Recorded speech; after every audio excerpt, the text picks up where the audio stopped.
आप देख रहे हैं इंडिया टाउन न्यूज, भारत की बात।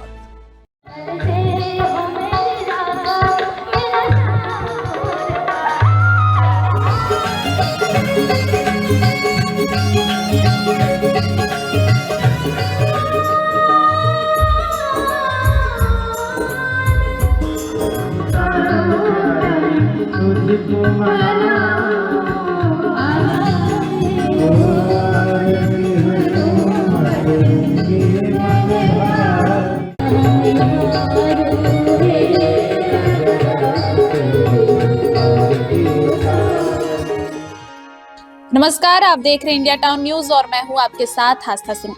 इस वक्त हम मौजूद हैं राजनांदगांव के 18 एकड़ पुलिस लाइन में, जहां श्री राम कथा का पावन 9 दिवसीय कथा वाचन चल रहा है। और इस कथा वाचन को जो सुना रही है वो हमारी विदुषी हैं श्री अनुष्का पाठक जी। तो चलिए हम उनसे जानते हैं कि यहाँ राजनांदगांव आकर उनको कैसा लग रहा है और ये कथा का जो उद्देश्य है वो क्या है, सब कुछ जानेंगे हमारी इस खास रिपोर्ट में। संस्कार धानी में स्थित 18 एकड़ क्षेत्रफल वाली पुलिस लाइन इन दिनों धर्म, भक्ति और अध्यात्म की दिव्य आभा से आलोकित हो उठी है। यहाँ भव्य और दिव्य 9 दिवसीय श्री राम कथा महोत्सव का आयोजन किया गया है, जिसमें न केवल शहर के हजारों श्रद्धालु बल्कि पुलिस अधिकारी, कर्मचारी और उनके परिवारजन भी बड़ी श्रद्धा और उत्साह के साथ सहभागिता कर रहे हैं। इस पावन आयोजन का आज तीसरा दिन है, जिसका विधिवत वैदिक मंत्रोच्चार, पूजा अर्चना और भगवान श्री राम के चरणों में दीप प्रज्वलन के साथ शुभारंभ किया गया। शुभारंभ अवसर पर कथा स्थल श्रद्धालुओं से खचाखच भरा रहा, जहां भक्तों ने भक्ति भाव से कथा श्रवण किया। पूरे परिसर को धार्मिक और आध्यात्मिक वातावरण के अनुरूप भव्य रूप से सजाया गया है, जिससे वातावरण पूर्णतः भक्तिमय बन गया।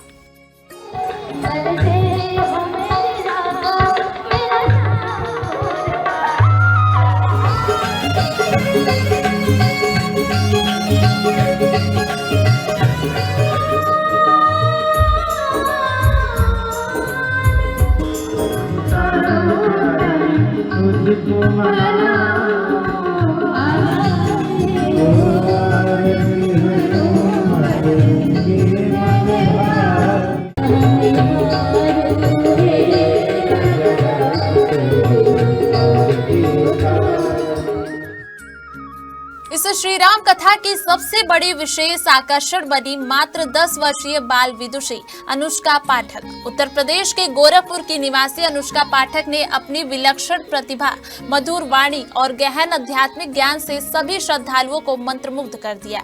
इतनी कम आयु में उनके द्वारा प्रस्तुत भगवान श्री राम के आदर्श जीवन, मर्यादा पुरुषोत्तम के गुण, त्याग, सत्य, कर्तव्य और धर्म के मार्ग पर चलने के संदेश ने उपस्थित जनसमूह को भाव विभोर कर दिया।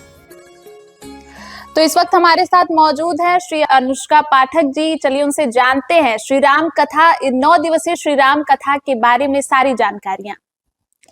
अनुष्का जी, सबसे पहले तो आपको राजनांदगांव आने के लिए ढेरों सारी शुभकामनाएं। ये जो 9 दिवसीय श्री राम कथा है, इसका उद्देश्य क्या है और जो यहाँ जितने भी भक्त आ रहे हैं उन्हें ये कैसा लग रहा है ये कथा सुनकर? यहाँ के जो लोग हैं, सबसे पहले तो आपके इंडिया टाउन न्यूज पर देख रहे दर्शकों को मैं प्रणाम करती हूँ। और यहाँ के जो लोग हैं, कथा के प्रति बहुत प्रेम है लोगों का। और यह 9 दिवसीय अनुष्ठान इसीलिए हो रहा है कि लोग अपने सनातन को पहचानें और वास्तविक सनातनी बन जाएं, और जो हिंदुत्व की पहचान है उसको अपनाएं और सब लोग अच्छे मार्ग पर चले, धर्म के मार्ग पर चले। जी, जैसा कि श्री राम जो मर्यादा पुरुषोत्तम के पहचान माने जाते हैं श्री राम, तो उनको लोग मार्गदर्शक के रूप में जानते हैं। तो आप इस कथा के माध्यम से जो हमारी युवा पीढ़ी है उनको किस तरीके का संदेश देना चाहते हैं? इस समय हम ये भी देख रहे हैं कि कुछ गलत काम हो रहे हैं तो बहुत अच्छे काम भी हो रहे हैं। लोग यदि कुछ लोग गलत भी कर रहे हैं तो बहुत लोग धर्म के प्रति भी जा रहे हैं। और जो युवा पीढ़ी है, भगवान श्री राम के प्रति उनका आकर्षण है, वो आकर्षित हो रहे हैं, अपने धर्म को जानने की इच्छा रखते हैं। और ये सब मुझे बहुत अच्छा लगा। और सबको, जो भी युवा पीढ़ी के लोग हैं, हम सबको यही कहेंगे कि अपने धर्म को पहचानिए और जाग जाइए। अब जागने का मतलब ये नहीं है कि जो विधर्मी हैं उनको हम नुकसान पहुंचाएं, नहीं, क्योंकि श्री रामचरितमानस जी में बताया गया है, श्री रामचरितमानस और गीता जी को, दोनों को हमें लेकर के चलना है। श्री रामचरितमानस जी में ये बताया गया है कि किसी से भिड़ना नहीं चाहिए,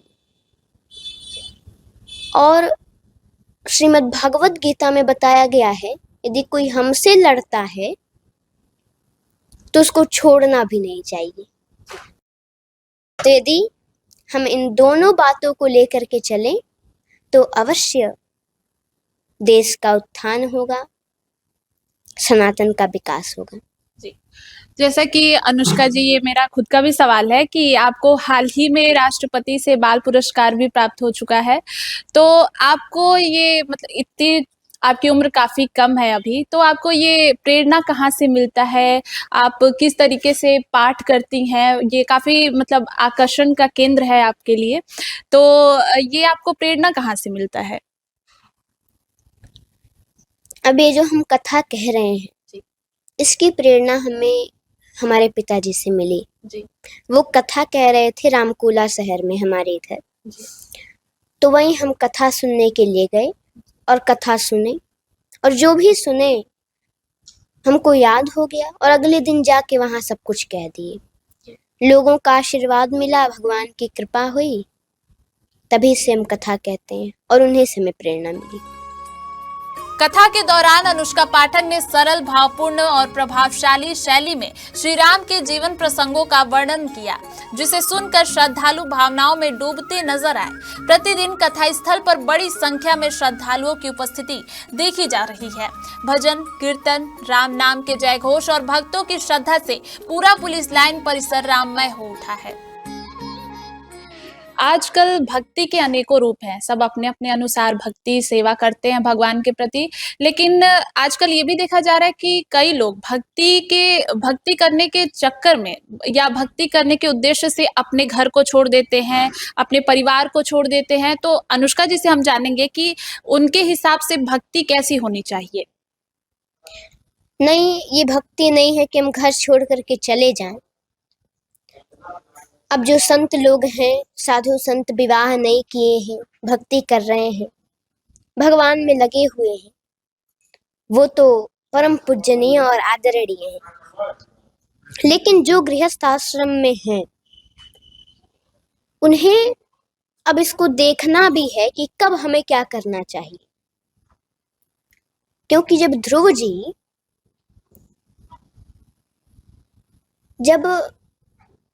दासी पुत्र जो नारद जी हैं, वो पहले दासी पुत्र थे, तो उनके पिताजी की तो मृत्यु हो गई उनके जन्म लेते ही।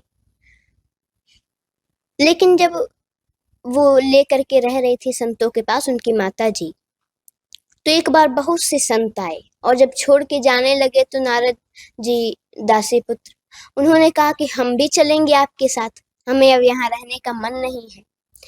तो उन्होंने कहा नहीं, अभी आपकी माता जी जीवित हैं, अभी इनकी सेवा भी करनी है आपको, और हम आपको मंत्र देते हैं, तब तक आप इसका जप कीजिए, और जब आपकी माता जी नहीं रहेंगी तब अपना आप भक्ति के लिए कहीं भी जा सकते हैं। और तब तक वो अपने माता जी के ही पास रहे। जब उनकी माता जी को सर्प ने डस लिया और उनकी मृत्यु हो गई, तब दाह संस्कार आदि के बाद वह जंगल में जाके और उस मंत्र का जाप करने लगे। तो संतों की प्रेरणा से संतों ने उन्हें मंत्र दिया, लेकिन वो माता जी को अपने छोड़ के नहीं गए, उनकी पहले सेवा की, और जब उनकी मृत्यु हो गई तब वो गए। तो माता पिता की सेवा, अपने घर परिवार के लोगों की सेवा भी एक भक्ति है, और पहले उस भक्ति को आप कीजिए, और शरीर से मतलब संसार के लोगों की सेवा कीजिए, अपना कर्म कीजिए, और मन को भगवान में लगा लीजिए। ये वास्तविक भक्ति है। मन से भगवान का हो जाइए और संसार में शरीर से रहिए। तो अनुष्का जी के अनुसार भक्ति वो है, आप अच्छे कर्म करिए, माँ बाप की सेवा करिए, अपने परिवार की खुशहाली का ध्यान रखिए, वो है भक्ति। न कि आप एक भगवान या एक किसी संत को मान के उन्हीं की पूजा करिए, इधर आपका परिवार आपके लिए इंतजार कर रहा है, ये भक्ति नहीं है। और मैं एक चीज और पूछना चाहूंगी अनुष्का जी आपसे कि आप आने वाले समय में जो हमारी संस्कृति है उसको किस नजर से देखती हैं, कैसा होना चाहिए और समाज को आप क्या संदेश देना चाहती हैं? हम समाज को यही संदेश देंगे कि माता पिता की सेवा करिए, अपने घर परिवार के लोगों का ध्यान रखिए और हमेशा भगवान को याद करते रहिए मन से। और समाज में काफी सुधार आ रहे हैं, ये भी हम देख रहे हैं। और जो बुरे काम हो रहे हैं वो भी धीरे धीरे ठीक हो जाएंगे। इस टाइम जितने तेजी से लोग भक्ति में लग रहे हैं, भगवान की सेवा और अपने सनातन की तरफ बढ़ रहे हैं, तो ये सब देख के हमें लगता है कि जो बुरे काम हो रहे हैं वो भी अब बहुत जल्दी ही बंद हो जाएंगे। इसके लिए भी आप लोगों को बहुत बहुत धन्यवाद कि आप सनातन की तरफ बढ़ रहे हैं। और बस हम यही कहेंगे, सब लोग कथा श्रवण करें और श्री रामचरितमानस जी को पढ़ें, श्रीमद् भगवद गीता को पढ़ें और भगवान के बताए हुए मार्ग पर आप चलें तो अवश्य सबका कल्याण होगा। जय श्री कृष्ण, राधे राधे। आयोजकों ने जानकारी देते हुए बताया कि इस धार्मिक आयोजन का मुख्य उद्देश्य समाज में सद्भावना, संस्कार, नैतिक मूल्यों और आध्यात्मिक चेतना को बढ़ावा देना है। साथ ही पुलिस परिवारों और आम नागरिकों को दैनिक जीवन की व्यस्तता और तनाव से मुक्त कर आध्यात्मिक शांति प्रदान करना भी है। इस आयोजन का एक प्रमुख लक्ष्य है। कार्यक्रम के दौरान सुरक्षा, स्वच्छता, पेयजल और बैठने की समुचित व्यवस्था सुनिश्चित की गई है। श्रद्धालुओं के लिए प्रतिदिन प्रसाद वितरण किया जा रहा है तथा आगामी दिनों में विशाल भंडारे का आयोजन भी प्रस्तावित है, जिसमें सभी श्रद्धालु सहभागी बन सकेंगे। यह भव्य श्री राम कथा न केवल धार्मिक आस्था का केंद्र बनी हुई है, बल्कि समाज को सकारात्मक दिशा और आध्यात्मिक ऊर्जा प्रदान करने का भी कार्य कर रही है। संस्कारधानी यूं ही नहीं कहा जाता। संस्कारधानी राजनांदगांव में सांस्कारिक हर एक कार्यक्रम आपको आयोजित होते हुए देखेंगे। ऐसे ही एक कार्यक्रम राजनांदगांव के पुलिस लाइन 18 एकड़ में देखने को मिल रहा है, जिसमें विदुषी बालिका अनुष्का पाठक जी का पाठ चल रहा है, राम कथा का पाठ चल रहा है। इस आयोजन को लेकर के कि आयोजक समिति भी अभी हमारे साथ में बैठे हुए हैं और इनकी व्यवस्थाओं पर किसी भी प्रकार की बाधाएं ना आए और इनके लिए क्या कुछ व्यवस्था की गई है, ये सारी चीज़ों की जानकारी लेंगे। जी, आज 9 दिवसीय ये जो कार्यक्रम चल रहा है, तो किस प्रकार का कार्यक्रम आयोजित है और ऐसे आयोजन खास तौर पर संस्कारधानी के लिए क्या रूप लेकर के आते हैं? सर्वविदित है, राजनांदगांव संस्कारधानी है और ये परम सौभाग्य की बात है कि अनुष्का देवी जी के मुखारबिंद से यहाँ लोगों को राम कथा का श्रवण करने का सौभाग्य प्राप्त हुआ है। मेरे लिए बहुत बड़ी बात है कि अनुष्का जी मेरे निवास में रुकी हुई हैं और मैं चाहता हूं कि अधिक से अधिक लोग जो राम कथा का श्रवण करना चाहते हैं वो श्रवण करें और माता जी से आशीर्वाद प्राप्त करें। श्री राम जी की कथा 9 दिवसीय यहाँ पर आयोजित है।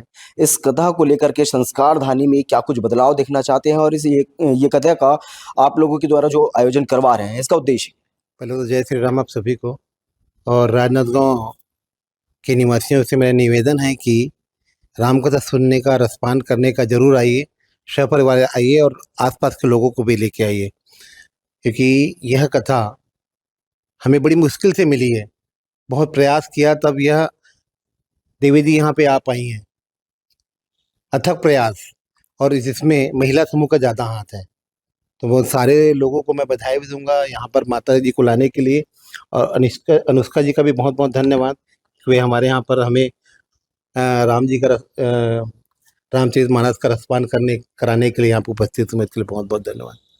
संस्कार धानी में कहीं ना कहीं ये काफी सोचने का विषय है कि आखिरकार संस्कार धानी का नाम क्यों रखा गया है, राजनांदगांव का नाम संस्कार धानी क्यों रखा गया है। ये वही एक कारण माना जा सकता है जिसमें राजनांदगांव में संस्कार देखने को मिलता है, जिसमें धर्म, संस्कृति और आध्यात्म से जोड़ने का एक प्रयास भी माना जा सकता है।